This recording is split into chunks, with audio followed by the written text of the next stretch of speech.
Assalamualaikum warahmatullahi wabarakatuh. Pada pertemuan kali ini kita akan melanjutkan pembahasan yaitu tentang perencanaan produk kreatif untuk usaha. Pada mata pelajaran Prakarya dan Kewirausahaan kelas 12. Sebelumnya kita juga sudah belajar mengenai ekonomi kreatif dan juga produk kreatif.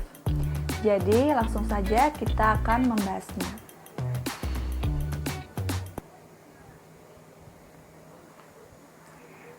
Merencanakan produk kreatif untuk usaha. Yang pertama ada perencanaan produk kreatif dan penggunaan teknologi digital. Hal yang perlu direncanakan. Yang pertama ada latar belakang usaha.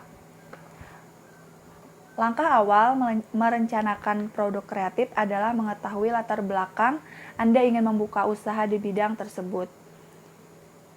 Pilihlah bidang usaha sesuai dengan hal yang paling disukai dan paling memungkinkan dilakukan untuk kondisi Anda saat ini. Yang kedua ada ide kreatif dan inovasi usaha, yaitu galilah ide kreatif dari produk sehingga menjadi inovasi dari usaha, baik untuk produk atau jasanya, cara pengolahannya, penjualannya, kemasannya, maupun hal lain yang membuat produk menjadi berbeda. Ciptakan juga inovasi produk atau jasa yang membuat usaha dapat menghasilkan produk baru yang lebih berdaya guna, efisien, memberikan solusi untuk permasalahan, dan memiliki nilai tambah. Usahakan untuk menggunakan teknologi digital sebagai bagian dari penciptaan, pengelolaan, dan alat untuk kemajuan usaha. Yang ketiga ada deskripsi produk, yaitu gambarkan produk secara terperinci, bisa dalam kata-kata ataupun visual. Tujuannya agar perencanaan produk kreatif lebih spesifik dalam komposisinya, bentuk, tampilan, dan ukuran. Tambahkan juga konsep penjualan atau cara penjualan pada produk atau jasa dengan penggunaan Internet of Things. Yang keempat ada target segmentasi pelanggan, yaitu dituju agar penjualan produk tepat sasaran. Buat target pelanggan secara spesifik, mulai dari tingkatan umur, profesi, wilayah, skala ekonomi, dan sebagainya. Yang kelima, sumber modal atau pendanaan. Pertimbangkan sumber dana untuk modal usaha, apakah dari pinjaman pihak ketiga atau dana milik sendiri. Jika meminjam dari pihak ketiga, Anda harus mempertimbangkan cara untuk membayar pinjaman tersebut. Yang keenam, cara penjualan dan pemasaran. Cara penjualan perlu direncanakan sejak awal, misalnya dengan cara membuka kedai atau pemesanan secara online. Tujuannya agar dapat mengetahui kebutuhan alat, lokasi, dan fasilitas yang dibutuhkan. Yang ketujuh, lokasi usaha, yaitu terdiri atas lokasi produksi dan lokasi penjualan. 8. Layout lokasi. Penentuan lokasi dibuatkan layout agar dapat lebih terperinci dalam merencanakan kebutuhan, peralatan, dan fasilitas. 9. Alat dan fasilitas. Sebaiknya rencanakan berdasarkan layout dan cara penjualan dengan jumlah dan jenis yang sudah diperhitungkan agar efisien dalam penggunaan modal. Yang ke-10 ada bahan baku. Perencanaan bahan baku merencanakan bahan yang akan digunakan untuk produksi dalam jenis, ukuran, merek dagang, dan komposisi penggunaan. Cara pengelolaan dan produksi. Perencanaan cara pengelolaan perlu dilakukan mulai dari tahap uji coba hingga mendapatkan cara terbaik untuk memproduksi produk. Pada usaha jasa, Anda perlu mengetahui alur proses mulai dari awal hingga jasa diberikan kepada konsumen. 12. Nama usaha, merek dagang, dan logo. Kita harus bisa merencanakan sejak awal untuk nama, merek dagang, dan logo usaha kita.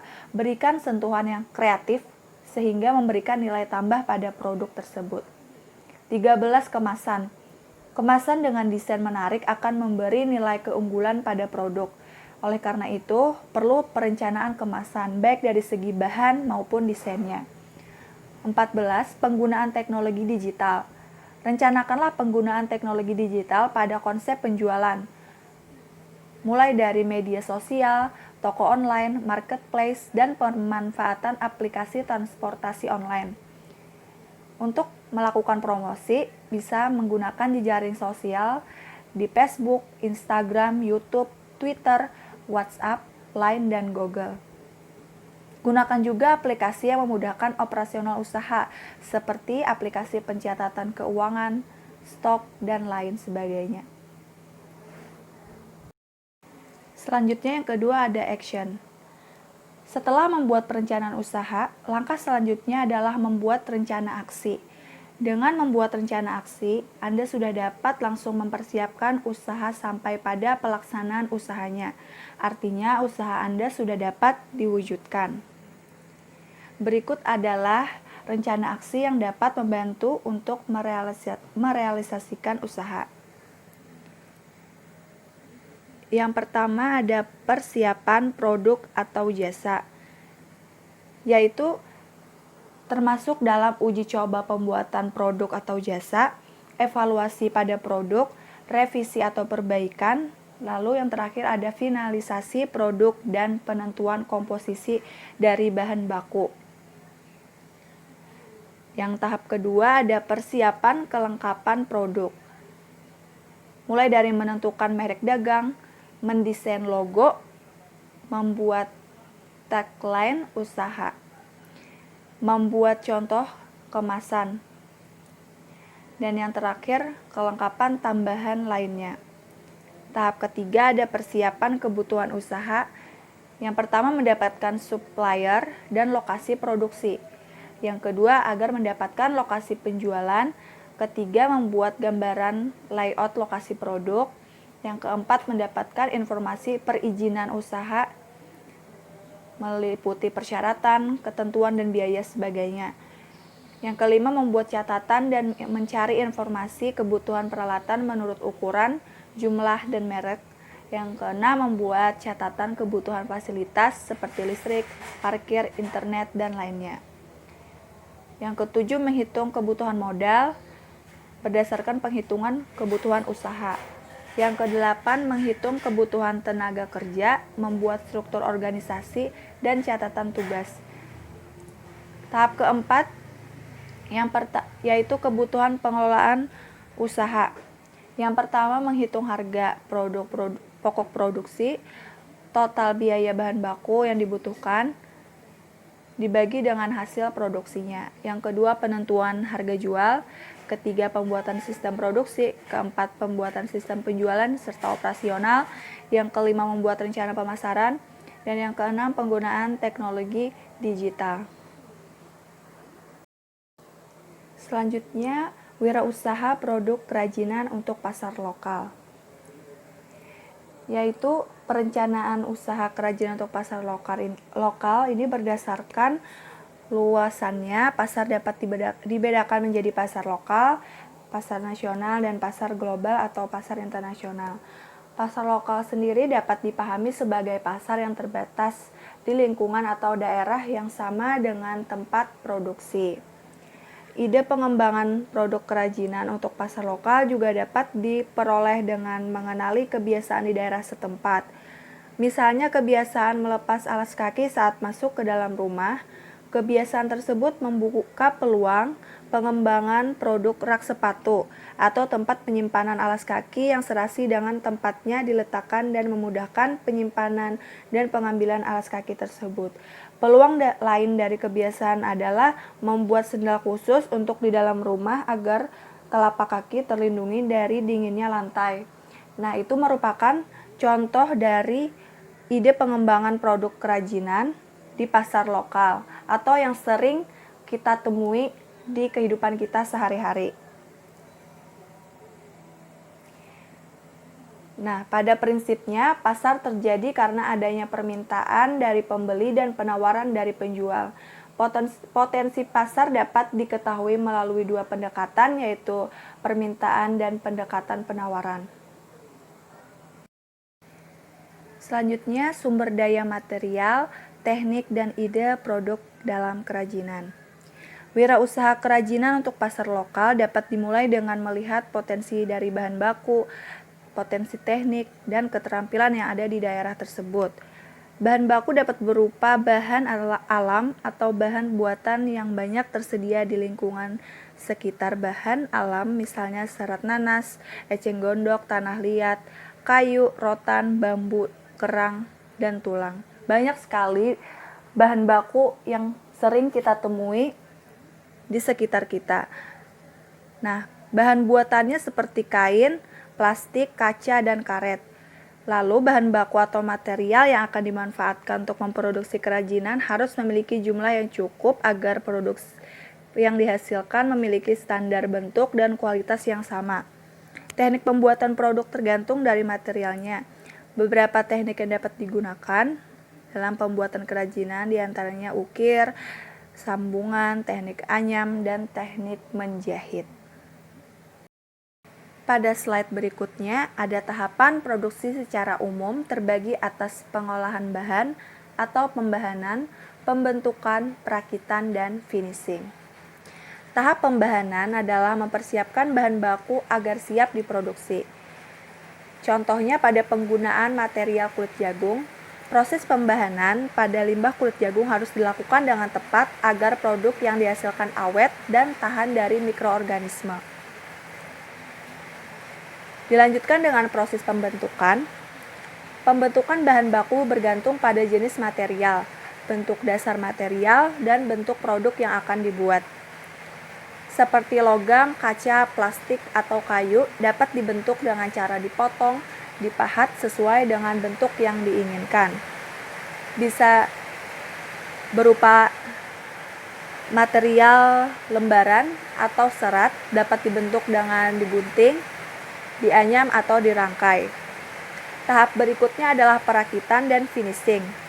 Perakitan dilakukan apabila produk yang dibuat terdiri atas beberapa bagian.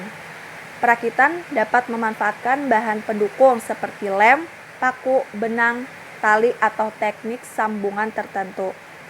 Tahap terakhir adalah finishing. Dilakukan sebagai tahap terakhir dalam produk tersebut sebelum dimasukkan ke dalam kemasan. Finishing juga dapat berupa penghalusan atau pelapisan permukaan. Di antaranya penghalusan permukaan kayu dengan amplas atau menghilangkan lem yang tersisa pada permukaan produk. Finishing juga dapat berupa pelapisan permukaan atau perwarnaan agar produk yang dibuat lebih awet dan lebih menarik. Slide berikutnya yaitu kemasan sebagai bagian penting kerajinan untuk pasar lokal. Kemasan produk kerajinan berfungsi untuk melindungi produk dari benturan dan cuaca, serta memberikan kemudahan membawa. Kemasan juga berfungsi untuk menambah daya tarik dan sebagai identitas atau brand dari produk tersebut.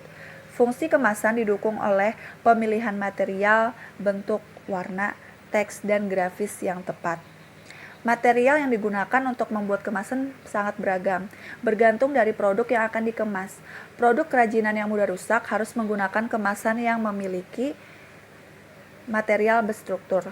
Kemasan yang bertujuan memperlihatkan keindahan produk di dalamnya dapat memanfaatkan material yang transparan. Selanjutnya ada media promosi produksi kerajinan untuk pasar lokal. Nah, promosi merupakan salah satu strategi pemasaran. Strategi pemasaran produk memanfaatkan bauran dari strategi produk, place, price, dan promotion atau dikenal pula dengan sebutan 4P. Sedangkan tujuan promosi adalah untuk mengenalkan produk kepada calon pembeli dan membuat pembeli membeli produk tersebut. Promosi yang tepat akan diikuti oleh 4 bentuk respon dari calon pembeli. Yang pertama adalah perhatian dari calon pembeli disebabkan oleh promosi yang menarik, didengar, dan dilihat, serta unggul daripada promosi produk pesaing. Yang kedua adalah ketertarikan dari calon pembeli. Yang ketiga adalah keinginan calon pembeli untuk memiliki produk. Dan yang keempat adalah tindakan membeli.